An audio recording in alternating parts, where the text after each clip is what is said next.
Kan biraan immoo waggaalee bareedduu ilmaan Oromoo karaa Taaddasee Warradee fa'aa. Taaddasee Warradee fa'aati jeequmsi naannoo isaanii keessa jiru akkuma jiru tahee karaa Gabratsiyoon fedhii Gabratsiyoon guutuu fi namoota hoogganan raangoo irraa kaasan ammallee akkuma deemutti karaa Maaccoo lafa jedhanitti hooggan achi kaasanii turanii rabshaan irra ka'ee ture ammallee hoggana haarawaa filanii garasii bobbaasanii hoggana dhaqe kana waraanaan marsuudhaan fuudhanii waajjira keessa kaa'anii uummanni ammoo hadha hiriira bahee hiriirri guddaan naannoo san irra deemaa jira jeequmsi gara san jiru akkuma jiru ta'ee kun ammoo warri Tigraay walumaa galatti jechuudha uummanni isaaniitiin wal faallaa deebi'anii ufumaa uummata ofii kaasanii ergamtoonni warri Shaabiyaatii fi warri Kuubanis gartee fuula keessa ol hojjetanii gabaabdumatti tana gana jennee bira dabarre karaan itti deemnu kun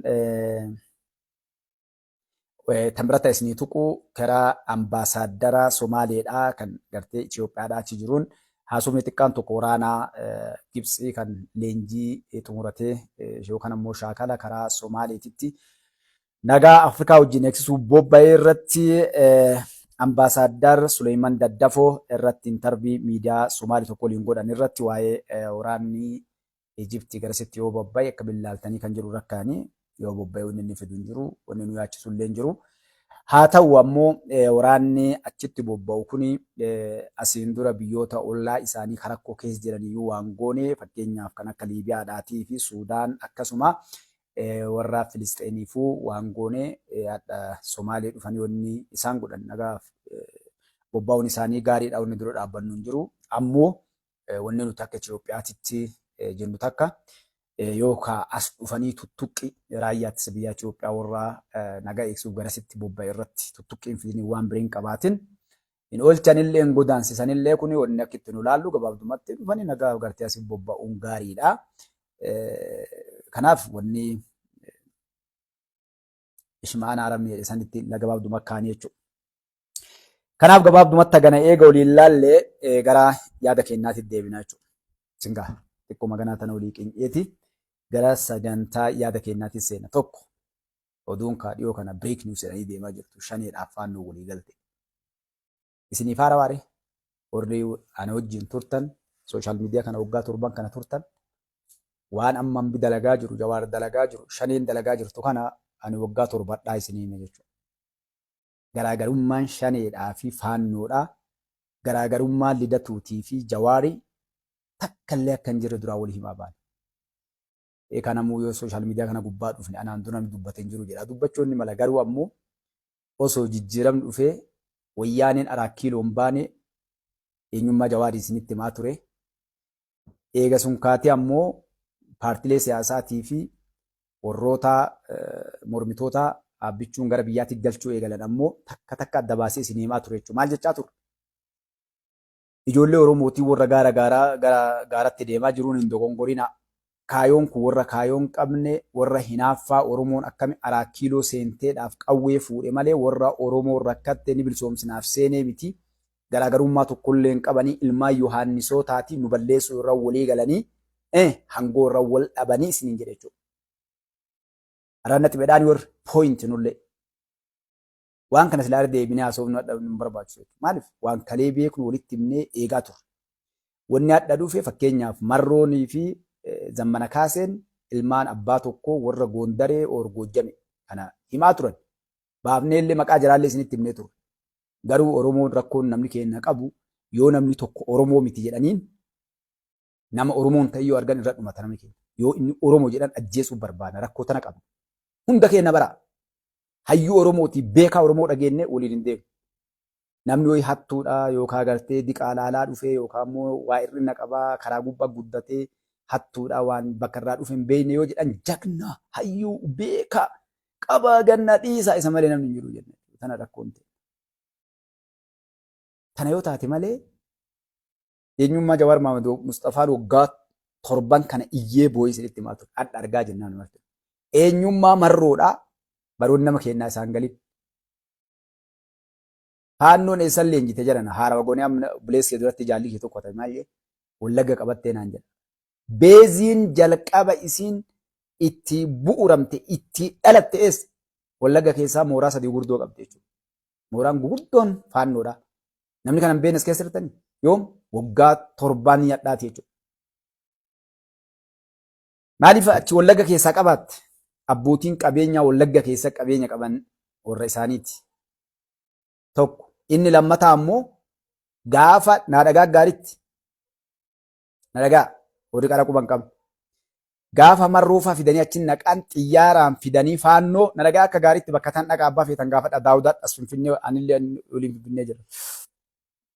Xiyyaaraan fidanii faannoo asmaraarraa Gimboo 7 gaafas fidanii Wallagga keessa naqan. Uummanni Wallaggaa kijibaa Mustafaa Naanaa jedhu. Ni gaafan kabiraatii miti namoonni daawud waliin jiran gaafas warra Ameerikaa irraa nu biraa ka'ee as dhufe jira. Ka gaafatan kallattii walgahii isaanii ka daawud godhe irratti. Eeyyeen waraanni xiyyaaraan bu'e sun afaan keenya dubbatanii ammoo waraana keenyaa miti waraana keenya wajjiin jiranii waliin tuqanii nagaa waliin jiraatanii dhugaadha waraanni bu'ee jira meeshaa gurguddaa qabaa xiyyaaraan buufamee meeshaaleen bu'eef jedhee amane. Ayyoo namoonni naa hayyaman namoonni sun ni jiran isin fida kabiraatiin. Takka yeroo sana irraa dubbannee gaafannee waraanni sun maali jedhame jechuudha. Namni hedduun ka wayyaaneetii ka shaabi'aatii jechaa turan miti. Bakki jalqaba waraanni faannoo ka Gimboo 7 itti gale Wallagga keessatti. Kaayoo sanfa ka dalagan Lammaa Magarsaa Jawaar Baammaa Baqqalee Garbaa fa'a. Ibn Daawud waan san irraa inni qabu xiqqaa. Shirri sun ka dalagame shaabi'aaf wayyaanee akkasuma ergamtoota keenyaa walii galee erga baafas jechuudha. Ragaa san nam tokko viidiyoo ni qabnaa hundi keenyaa ani isinii baasa inshaAllah poostii ni godhallee. Namni tokko ka isaanii gartee ka alaa gale maqaa kanaan leenji'ee Wallagga keessa mooraan 3 jiraachuu akka itti dalagan waan godhu deeman dubbate jechuudha. Faannoo jalqaba. Sooshaal miidiyaa kana gubbaa deemaa ture viidiyoon sun. Waggaa 4-5 hadhaa. Ifa bahee jechuudha. Baaneellee dubbanne. Qeessiin Phaaphaasiin guddaan Itoophiyaadha. Ni qabna viidiyoo kallee ragaa isinii fidan. Maal jedhe? Gaafa hatta waraanni mootummaa nam tokko karaa Wallagga keessoo hin dandeenye. An Wallagga keessa ijoollee teenya bira yoo adattan taate Phaaphaasiin sun sisaamanii shalay akkas goote jennaan achirraa intarvii kennee gabba'ee jechuudha. Akkamitti akkas jettan? Phaaphaasii guddaa Amaaraati. Maal jedhe? Akkami akkas jettan? Ani ijoolleen bar marroonfaati abbaa keenya ati amantii teenya nu guddisaa jirtaa nuuf jecha as keessa deemtaa bakka feete deemi jedhanii na saamuu dhiisi na tuquu dhiisi kana jeneraalotaaf warra 4 kiiloo jiru shira kana xaxa malee kabajaa marroonfaati waraanni bilisummaa Oromoo jedheen jechuudha. Naa godhan nam tokko birattuu arganne bakka fedhe deemee jedhe. Hattaa wardiyaan hin barbaachisuan achi keessa deemee waa hunda dalagaa ture. Kolleejjii ijaaraa jirra. Ijoollee guddisnee waa hunda dalagaa jirra jedhee dubbate jechuudha. Ni qaba viidiyoon. Namni hedduun ni yaadata waan nama dubbadhu kana. Waan Mustafaan qofti beekuu miti. Irraallee bahee dubbadhee jira viidiyoo isa ilaaltanii jirta. Ragaaf isin kaleessuu deemna beektu. Kaan bira dabarree geennee maqaa warroota kanniini Gondaree ta'uu fakkeenyaa fi maatiin eenyu maqaan isaa Naayima Marroodha. Gaafadha warra Wallagga jirullee eenyu dheetaa Gondaree warra Goojjameedhaan kanneen wajjin Soddooma waan adda addaatiin maatiin isaanii akka waliin jiraatan. Kanaaf alaa kulli yaada wanni isin tuquu nu barbaanne maali? Wanni isin kaasuu barbaade walii galtee mijarri wanni jechuu qabdan amma fakkeenyaa fi ji'a 2-3 durarraa eegalanii waliin makatanii ji'a 5 deemaa jiru. Waliin lolaa jiranii. Gaafa sanyiin faa galtee irraa eegalee ijoollee afaan Amaariffaa qajeelloo beektu garas baasee naannoo Amaaraa keessatti dhumatte hedduu walloo ka fixaa jiru jara. Tuulama keessa ka sossoo ijoolleen lafa beektu warri fuudhee tuulama keessaan deemu Wallagga keessaan deemee amma lafa hatta ka biraa fi uummanni Wallaggaa na dhaga'u jiras keessa jiran. Lafa Wallaggaa irraa kaasee qabatne lafa qotachaa turanii mana uummataa gurgurachaa waan fedhan dalaganii jechuudha qattee uummata Wallaggaa keessatti. Tuulamatti illee dabra walloo qofa dadhaban. Soo kanaaf ilmaan Oromoodhaa wanni isin jechuu barbaadu wanni nuti iyyaa baane jechaa baane sooshaal miidiyaa kana gubbaa iyyaa baane jibbaa namaa yookaan ammoo hangoo barbaada yookaan birrii namni kennaafi dhugaa uummata keenyaa waan beennurraa sabni kun akka dhaga'uuf jalbantiin gaafa gartee fayyaan isaa qabdee na biraan hambisin miidiyaa warraa irra dhiyaatee aga sadarkaa waan hunda takka lafa kaa'ee jaalli kiyya afaan Amaariffaatiin dubbachaa irraa ture jechuudha. Ni beekna. Rakkoon namni keenya qabu isin adda baasu maali beektu rakkoon nu qabnu. Rakkinatti nu qabnu tokko. Yeroo nuti osoo gartee amma yeroo nu waa dubbannu yoo kijiba taate abboo waan kana maa kijibda mootummaan dhagaa dabartee Mustafaa Yoonas Gubbaasa warra ta'e jedhee sooshaal miidiyaa kana mootummaa irra ramadee taa'ee nu caqasee gabaasaa mootummaa galchuu jira. Mustafaan hadha maal dubbate wannoota saba kanaa bu'aa qaban yeroo nu dubban ebalu diina yoo nu jennu akkamitti namni jedhu osoo dhufe ummanni keenya waa hedduu baraa karaa hedduu deemna jechuudha. Garuu ummanni keenya maal ta'e dhugaa qabdan. Maaliif kabraalee waa isiniin jedha Mustafaaleen as dhufee akkana isiniin jedha jechuudha. Nuti wanni isinitti himnu Ambiya kee jira Abbayaa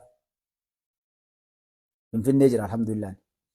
Wanni nu isinitti himnu wanni ani isinitti himu nama tokko irraa jibbaa nam tokko miidhuu yookaan gosa ho'i amantii no.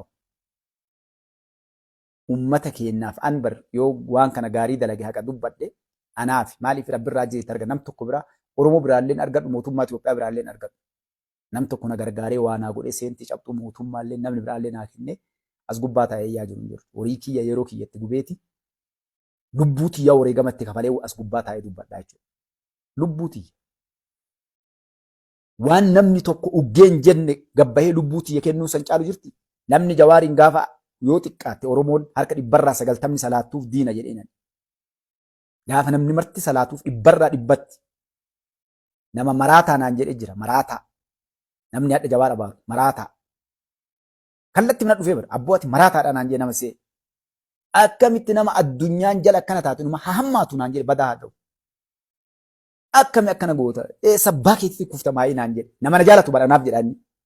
Hin maraatte osoo maka Jawaarsan hin ta'in dhiisi inni san ta'e adda kee akkami gabbaatee as gubbaa waan namni si katabu laal naan jedhe osoo gartee hojjannaa jalatti komantii kee mira dhugaa ni beektan komantii kiyya marti keessan. Saniin ni beektanii UK, Kanaadaa, USA, Awustiraaliyaa bakkoota kallattii bamee urgee gubbaa dubbate sinima. Diinni Oromoodhaa Mustafaa jedhan. Du'uu qaban ka waa takka biyya keessa jira hattaa seera saniif hin laallanne. Waan san guutuu keessa dabaree maaliif dubbadheen jibbaa namtu dhugaa qabadhe san rabbirraa ajrii argadha. Du'ullee haqa irratti du'e. Jiraadhullee haqa dubbadhe rabbi haqa na haa qunnamsiisu yeroo waa dubbadhu guutuu yaa rabbii kiyya gartee haqa na qunnamsiisu malee takkaan dubbadhu. Jette illee waan dubbadhu. Waan beeku hubadhurraa as gubbaa dhufee dubbadhaa. Itti gaafatan fudheeti bara.